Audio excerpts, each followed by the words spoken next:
Si pensabas que por ser fontanero, electricista, mecánico, te ibas a librar de la influencia de la inteligencia artificial, siento decirte que nadie es irreemplazable. Hola a todos, bienvenidos a mi canal, soy Alejandro y en el vídeo de hoy vamos a cubrir un poco toda esta parte un poco escabrosa, incluso que da un poco de miedo cuando lo piensas muy detenidamente, de cómo puede ser el futuro de la humanidad ahora que la IA está ganando tanta relevancia. Pero es que además no solo la IA entra en juego, hay otros muchos factores, aparte de tecnologías que están avanzando muy rápido y que ni siquiera estamos viendo venir y que van a tener un montón de consecuencias que pueden parecer nefastas, pero quizás no lo son tanto. Y quiero empezar con esto que os estaba diciendo al principio, de que parece que de repente ha salido este boom de tienes que ser carpintero, electricista, fontanero para salvarte de la influencia de la IA. Y es que en parte es cierto y es más difícil automatizar todos estos trabajos. Sobre todo quiero pararme a pensar de dónde viene toda esta creencia. Por un lado creo que es cierto que siempre durante las grandes crisis los papeles que han mantenido su posición en el tiempo han sido aquellos que son fundamentales. Esto quiere decir que al final un filósofo o un escritor no son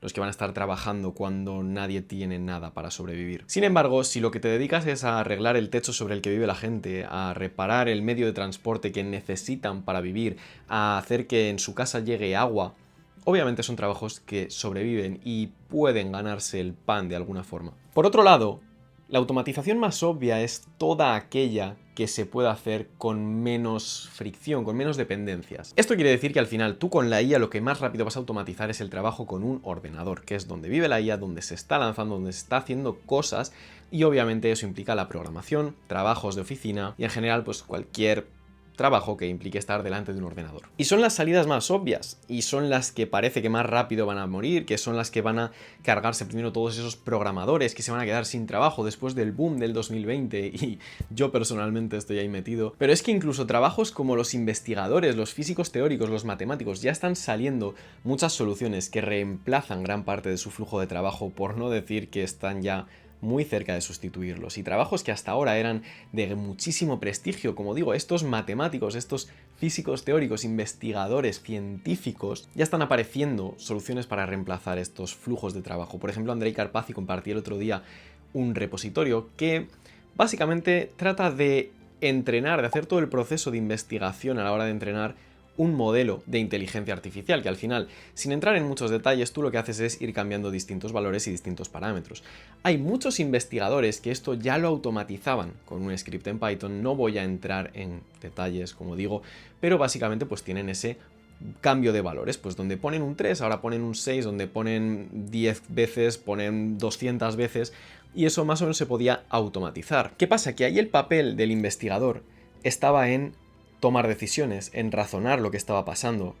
Y la IA va bastante bien para esto, y ya que hay cosas que a lo mejor tú cambias en base a una salida que has visto, y la IA puede hacer precisamente esto. Puede analizar la salida obtenida e iterar muy rápido, cambiando los valores que tocan para no perder flujos, para no perder ciclos, y mientras el investigador está durmiendo, decir, vale, ¿qué es lo que está pasando? Esto y esto, pues voy a cambiar todos estos parámetros y cosas que a lo mejor hasta ahora no era posible o era mucho más complejo automatizar. Con muy pocas líneas de código tienen ya resuelto todo ese flujo de trabajo de investigación. Y es que todos los modelos que estamos viendo están mejorando de una forma casi inimaginable hace unos meses. Por lo tanto, todos los trabajos científicos, matemáticos, todo eso que desde hace años parecía que era el sumum y la culminación de la inteligencia y la capacidad humana, quedan automáticamente descartados como opciones valiosas, protegidas de toda la influencia de la IA, que de hecho son los perfiles que están desarrollando la IA realmente, aunque sea un poco irónico. Y repito, antes de decir nada, estoy dentro de ese grupo, soy ingeniero informático y de hecho soy ingeniero informático con un máster en inteligencia artificial y me dedico a la inteligencia artificial en el día a día. O sea que estoy un poco lanzando piedras a mi propio tejado. Y es que, como os digo, estamos muy cerca de que simplemente tengamos una IA que se encarga de ser muy específica en desgranar tareas, en que tú tengas de repente un montón de pequeños agentes haciendo cosas más pequeñas, y todas esas cosas que a día de hoy parecen inabarcables, tienes todo un equipo mucho más barato, mucho más rápido, que nunca para, nunca descansa, haciendo todos esos procesos de investigación, de desarrollo, de construcción, de creación. Hay una parte muy grande de gestión que todavía falta de dominar y de que funcione bien, y de barreras y de estructura de esos agentes, pero os digo por experiencia y por lo que estoy viendo desde dentro que avanza muy rápido. Y la diferencia entre todas estas automatizaciones y estos trabajos para mí es un poco como dar una receta de cocina a un robot, a un autómata, y si ese robot de repente está diciendo, vale, tengo que hacer la receta, falta harina, ¿qué hago si no hay harina para esta receta? Pues voy a seguir sin ella y va a llegar a un objetivo que no es exactamente lo que queremos porque no ha sabido adaptarse, mientras que si tú coges y le das una receta a una IA, a un robot que sabe desgranar todo esto, que tiene una capacidad de pensamiento más allá, que es esta parte en la que digo que puede razonar sobre el objetivo y sobre los pasos que está dando, dirá, vale, no tengo harina, voy a usar esto otro, o igual dice voy a comprarla, pero la cosa es que se adapta, que es la parte en la que la IA es tremendamente útil. Y diréis, vale, entonces está muy claro, la gente que va a perder el trabajo son los que están con los ordenadores, ya está, es que ¿qué más da? ¿Por qué va a perder el trabajo una persona del campo, una persona que se dedica a ser mecánico? Cada coche es un mundo, cada pieza es distinta y es un abismo lo que hay entre lo que puede hacer ahora mismo una IA y lo que va a poder hacer. Antes de seguir, y si te está gustando el vídeo, dale like, suscríbete si no lo haces ya y deja tu comentario porque me ayuda muchísimo. Y dime si te está gustando el formato, si te gusta este tipo de vídeos o si prefieres un vídeo más técnico, más hablando sobre programación. Y si has llegado hasta aquí, deja este emoji en los comentarios. Nada más, muchas gracias por seguirme y seguimos con el vídeo. Bueno, pues aquí es donde entra en juego la robótica. Como os he dicho, hay varias ramas de la tecnología, de la ciencia, de los avances de la humanidad que estamos viendo a día de hoy junto a la IA, que están creciendo un poco a la par y que de hecho son muy interdependientes. La robótica mejora mucho a la par que mejora la inteligencia artificial porque ayuda a esas investigaciones. Y sí, puede que a día de hoy no haya muchos robots especializados en mecánica o no haya muchos robots especializados en electricidad y menos a lo mejor en casas más viejas, pero llegaremos ahí. Poco a poco los robots se van a ir especializando. Mira los robots de Elon Musk o un montón de robots que se están popularizando a día de hoy, los robots de Boston Dynamics. Cada vez aprenden más, aprenden mejor y saben hacer tareas muchísimo más complejas. Así que creedme que es cuestión de, voy a decir un par de años, pero quizás es menos, que lleguemos a un punto en el que tengamos en casa una especie de rumba con un par de brazos robot arreglándonos la caldera, arreglándonos la electricidad, arreglando lo que sea. ¿Y cómo afecta esto a otros sectores? Pues es que no es tan complicado pensar en un cultivo, en una granja que pase de ser un terreno en el que, por cierto, ya hay bastantes tractores robóticos, un montón de sistemas de regadío automatizados, pero piensa más allá, muévelo a un cultivo hidropónico, cultivos de interior, que aparte de ser mucho más productivos, que van mucho más rápido y es más fácil gestionar las cosechas, esté lleno de sensores. Hasta arriba, incluso de cámaras, de sensores de humedad, sensores de temperatura, de todo. Y de actuadores, que son básicamente pequeños robots que hacen funciones muy concretas. Subir la temperatura, bajar la temperatura, dar más agua, hacer un montón de cosas. Y todos esos actuadores gestionados, además de por automatizaciones, por una inteligencia artificial. Tienes un sistema de regadío completamente automatizado, un sistema de cultivo completamente automatizado. Una vez este sector primario ha generado los alimentos, habrá que transportarlos. Vale. Esto creo que es incluso más directo de ver, porque Tesla ya sacó sus camiones autónomos que creo que realmente son una solución bastante útil y bastante obvia al problema del transporte. Son camiones que no necesitan dormir, no necesitan comer, como mucho pueden necesitar seguridad para asegurarse de que según qué carga lleven no pase nada, y como mucho pueden necesitar repostaje, y ahí podría haber una persona, pero seguro que se les ocurre cómo hacerlo automáticamente. Así que no solo es un problema menos, sino que mejora la situación que ya tenemos. Así que si no hay nadie ganando dinero en el sector primario y no hay nadie ganando dinero en el transporte, claro, la siguiente capa tiene que ser la que solucione todo este problema y esté ganando dinero. Pues desde mi punto de vista, realmente no. Realmente, como os digo, cualquier proceso va a ser automatizado y si requiere más trabajo físico, habrá robots, habrá máquinas, habrá cualquier sistema que permita que una IA que sea bastante capaz, e incluso sea bastante especializada, tenga actuadores, tenga una forma de interactuar con el medio físico que requiera esa tarea. Y aquí está pasando realmente lo mismo que ya pasaba con los procesadores y con la capacidad de los ordenadores, que por la ley de Moore, pues cada año son un poquito más potentes y la IA realmente en cuanto a capacidad de cómputo va a seguir esta norma. ¿Dónde podría haber una limitación aquí y que obviamente los estados ya se están dando cuenta de esto? En la energía que se requiere para todo este cómputo, toda esta potencia de cálculo. Sin embargo, esta optimización de los procesadores, que ya hemos venido viendo hasta el punto de tener dispositivos así de pequeños en nuestros bolsillos con la potencia de un centro de datos de hace apenas unos años, se va a trasladar también a la inteligencia artificial y esta potencia de cálculo de que ahora necesitas muchísimas tarjetas gráficas para un modelo local. Estoy seguro de que dentro de unos años tendremos teléfonos en nuestros bolsillos con la potencia de los modelos de Opus, de GPT-3 5.8 o lo que sea. Y quien dice teléfono dice una pulsera o unas gafas o lo que sea que haya en ese momento. Así que sí, el límite parece que estaría en energía, pero si esos modelos cada vez consumen menos y se trasladan de centros de datos gigantes a nuestros bolsillos, parece que tampoco va a ser un problema. Y de hecho, podría ser un problema necesitar materiales, tierras raras, necesitar todos esos metales o medios en los que se va a desplegar la inteligencia artificial, esos robots. Pero aquí es donde creo que entra la otra pata de estos avances que os digo que se están haciendo junto a la robótica y a la inteligencia artificial, que sería la biotecnología. Porque, claro, obviamente vamos a necesitar muchas tierras raras y un montón de sistemas que van montados en placas metálicas y en circuitos y todo eso, ¿o no? Muy de la mano con el consumo de energía y estos materiales, vienen muchos avances que se han visto especialmente estas últimas semanas, en los que se está viendo cómo se pueden utilizar células de seres vivos, neuronas de seres vivos, para realizar tareas de cómputo. Tareas que requieren muy poca energía y que se adaptan perfectamente a los procesos que haría una red neuronal, porque al final son la misma estructura. Y para esto quiero compartiros un par de noticias que han salido que me parecen espectaculares. Por un lado, tenemos un trozo de cerebro que ha conseguido jugar al Doom perfectamente. Hay una manía en el mundo de la tecnología que seguro que muchísimos de vosotros ya conocéis, que es poner al procesador más pequeño, más raro que encuentres a jugar al Doom. He llegado a verlo incluso en adaptadores de USB-C a jack, de altavoces, de casco, utilizando ese controlador para jugar al Doom. Me pareció... es una locura, pero obviamente si tú coges y tienes un trozo de cerebro, ¿qué vas a hacerle? Pues ponerlo a jugar al Doom, obviamente. Bueno, pues aquí es donde Cortical Labs dijo: este es nuestro momento. Esta startup australiana se dedica a lo que ellos llaman computación biológica. Ya en 2021-2022 se hicieron famosos por presentar su sistema DishBrain, que consiguieron que un cultivo de 800.000 neuronas humanas jugara al Pong después de 18 meses de entrenamiento. Y estas semanas ha resonado bastante también esta empresa por conseguir que un modelo de 200.000 neuronas cultivado en laboratorio, bastante más pequeño que el modelo anterior, jugara perfectamente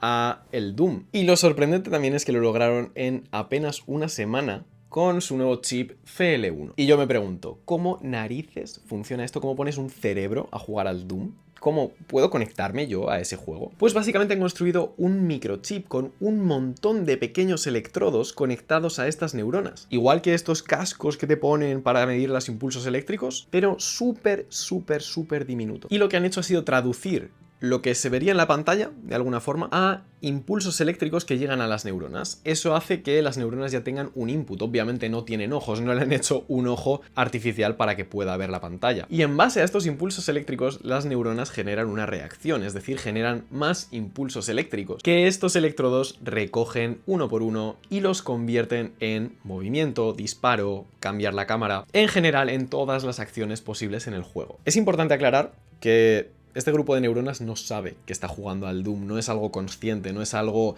ni siquiera súper capaz, es simplemente algo muy entrada-salida, una inteligencia artificial más tradicional, vamos a decir en ese sentido. Simplemente se adaptan su estructura, su red neuronal, para conseguir esa estabilidad eléctrica, en esta estabilidad en los impulsos eléctricos, y desde fuera al final se ve como un aprendizaje del juego. Y como decía, esto es muy importante porque la inteligencia artificial actual requiere centros de datos masivos que ya habréis visto que consumen un montón de electricidad, un montón de recursos y que cuestan muchísimo también en terreno. Sin embargo, un cerebro humano funciona con más o menos unos 20 vatios y aprende rapidísimo. Así que desde Cortical Labs lo que quieren lograr es fusionar hardware tradicional con biología viva para lograr procesadores y sistemas súper eficientes e incluso con más potencia de la que tenemos ahora mismo. Además de que estos chips se pueden utilizar para investigar enfermedades como el Alzheimer o el Parkinson sin tener que utilizar seres vivos o personas reales. Y por otro lado tenemos EON Systems, una empresa estadounidense un poquito más reciente. Su trabajo se apoya en una investigación de 2024 llamada Flywire, en la que se consiguió mapear totalmente el cerebro de una mosca de la fruta. Este mapa, para ser más exactos, se llama conectoma y lo que hace es mapear todas las sinapsis, todas las neuronas, cómo cada neurona se conecta con las de alrededor y de esta forma construye la red neuronal del cerebro. Y lo que han hecho en Neon Systems es coger este mapeado, que al final es ciencia abierta, ciencia pública, es algo que todo el mundo puede coger como parte de su investigación, y replicar en un entorno virtual por completo todo este cerebro en un cuerpo. Es decir, han creado un poco una Matrix, traduciendo ese cerebro a un modelo computacional y creando también una réplica en 3 dimensiones de lo que sería una mosca. Hay muchos detalles técnicos que ni siquiera yo acabo de comprender muy bien, porque a mí la biología se me escapa un poco, pero básicamente han utilizado IA para mapear cómo ese cerebro, cómo ese sistema se comportaría, qué reacciones químicas generaría para hacer y provocar impulsos en el cuerpo de la mosca, para moverlo, para que vuele, para, en general, moverse como una mosca. Y por lo tanto, cuando la mosca recibe un impulso y ve o siente algo en ese entorno 3D que le han creado, el cerebro capta los impulsos y actúa exactamente como lo haría una mosca. No hay animaciones, no hay automatizaciones, no hay inteligencia artificial, es todo ese cerebro de la mosca. Ni siquiera ha habido un entrenamiento, es coger ese cerebro directamente y ver cómo se comporta en base a los impulsos que percibe. Y esta es de alguna forma la prueba de que podemos copiar la arquitectura o el funcionamiento de un cerebro. Esto es súper relevante porque poder generar todos estos estudios, que es algo que ya empresas como Nvidia se están centrando mucho en generar entornos de prueba en 3 dimensiones que sean 100% fieles a entornos reales, nos permitirían cosas increíbles. Porque ya no estaríamos investigando con cosas que estamos asumiendo o con simulaciones que no acaban de ser 100% fieles, porque simplemente podemos coger y en lugar de experimentar con ratones reales, podríamos crear un montón de veces esa instancia, esa copia de un ratón virtual y generar esos entornos de prueba y ver cómo reaccionaría de verdad ese animal sin tener que utilizar animales, personas o cualquier tipo de ser vivo de verdad. Y esto, si lo trasladamos, como os digo, ya hay muchas empresas como Nvidia y Waymo que están utilizando estas simulaciones en 3D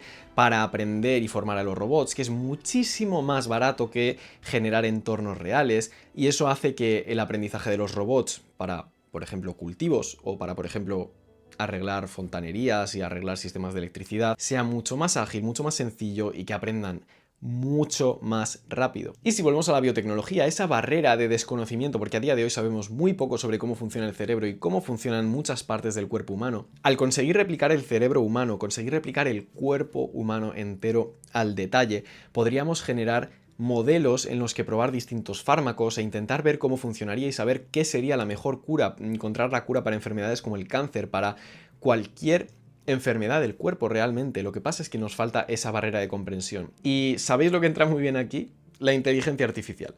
Porque si a estas simulaciones metemos estas automatizaciones con inteligencia artificial de las que hablábamos al principio y lo trasladamos en robótica, todo hace como una amalgama, un círculo perfecto en el que un robot podría saber perfectamente cómo proceder en una operación y qué fármacos dar. Una IA podría supervisar las investigaciones. Un entorno modelado en 3D, en biotecnología, una simulación serviría para hacer investigaciones tanto sobre el cáncer, sobre avances de tecnología que se quieran hacer. Todos estos avances que hasta ahora habían tomado muchísimos años, en unas cuantas décadas estamos logrando avances que no se habían logrado ni de lejos a esta velocidad en los pasados 2000 años de historia.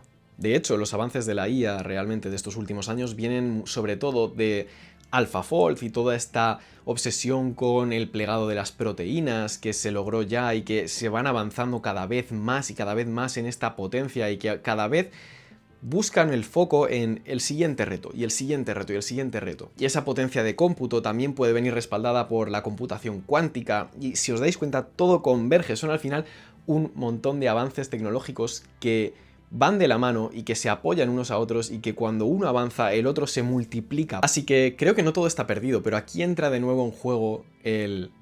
¿qué papel tenemos nosotros entonces? Porque obviamente en este entorno que estoy planteando no hay enfermedades, no hay trabajo.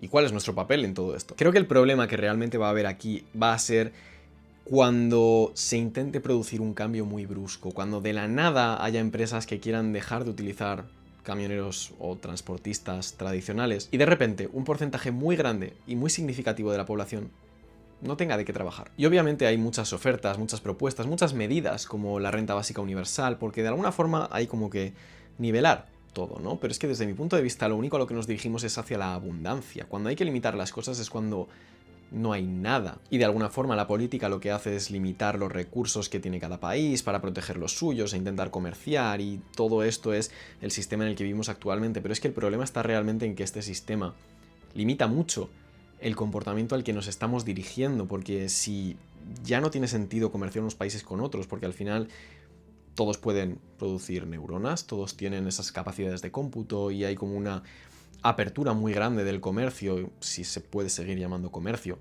e incluso el dinero pierde relevancia, porque al final si nadie trabaja, nadie tiene dinero, nadie puede comprar, y como que las empresas tienen que ganar dinero de algún sitio. El problema ante el que estamos no es que tú o yo nos quedemos sin trabajo, el problema es que los países y que los sistemas se adapten a todos estos cambios que se avecinan, porque sí, se avecinan y van a llegar y en algún momento se van a dar. No sé si van a ser dentro de 100 años o si van a ser pasado mañana. Y no depende de que haya una AGI, simplemente depende de que la inteligencia artificial que ya tenemos funcione mejor, que es algo que estamos viendo y que está siendo así cada vez más, porque yo hace 2 años lo que programaba no servía para nada y a día de hoy le pido un par de cosas y en 10 minutos tengo una aplicación bastante decente. Y esto, vale, yo porque soy programador, pero una persona que no tenga ni idea de programación puede conseguir cosas bastante decentes también. Y la aparición de agentes como OpenCloud, del que tengo un vídeo hace poco, no hace más que acelerar todos estos procesos, integrando más la IA en nuestras vidas, haciendo nuevos casos de uso, que ya no es que la IA en sí mejore, sino que la IA tenga más capacidades. Así que llegados a un punto, ¿para qué sirve el trabajo? ¿Para qué sirve la política? ¿Para qué sirven los estados? ¿Para qué sirve todo en general, todo el sistema en el que vivimos? Son preguntas que quizás uno mismo como individuo no sirve demasiado que se las haga, pero creo, desde mi punto de vista y dando un poco my 2 cents, ¿no? mi pequeña opinión, mi pequeña y humilde opinión, creo que vamos hacia un mundo en el que el trabajo va a ser algo más recreativo y algo en lo que vamos a intentar simplemente aportar un valor y va a ser algo más social. También creo que va a haber una época en la que se va a proteger mucho el individuo y se va a proteger mucho el perfil de la persona, del trabajador, y que siga existiendo ese sistema actual, pero creo que es inevitable que si uno no lo aplica va a avanzar mucho más rápido y el otro enseguida lo aplicará también y dejará esas libertades que corran y que sea un poco un caos durante una temporada. Todo esto, igual que no sé si dentro de unos años llevaremos un teléfono con inteligencia artificial o si llevaremos simplemente algo que nos modifique los impulsos del cerebro y podamos ver cosas por ahí, por el mundo en 3 dimensiones y ni siquiera llevar baterías o cosas así, obviamente no tengo ni idea, son apuestas que hago, cosas que pienso de cómo puede ser el futuro y que me encanta pensar, me encanta debatir y que me parece fascinante, porque es que realmente si vamos hacia allí, somos una sociedad, vamos a ir todos, queramos o no, hacia esa posición, y creo que el ser humano como sociedad siempre hace un poco por sobrevivir y por seguir hacia adelante, y que aunque ahora mismo no veamos la solución y seguramente nos va a costar verla, encontraremos esa forma de que la vida tenga sentido, si es que lo puede tener realmente. Y yo, la verdad es que aspiro mucho a ese momento en el que a lo mejor trabajemos 1, 2 horas al día y el resto del tiempo podamos dedicarnos a hacer deporte, salir por ahí, hacer pequeñas comunidades, que los viajes sean más fáciles, pasar de ese sistema en el que vivimos un poco por el trabajo y que hemos acabado muy desconectados unos de otros, a un sistema en el que la vida se base en estar conectados, pero de verdad, entre nosotros. Igual es un poco utópico, prefiero pensar así porque si no la verdad es que yo me vuelvo loco. Si recreasen mi cerebro en un modelo 3D, en una Matrix, yo estoy seguro que me volvería loco y me desconectaría, porque el momento en el que dijera, oh, soy una simulación, bueno, prefiero no pensarlo. Nada más, creo que este vídeo va a ser un poquito más largo de lo que suelen ser mis vídeos. Si te ha gustado el formato, dale like, deja tu comentario porque me ayuda bastante. Y si no me sigues, sígueme para mucho más contenido sobre tecnología.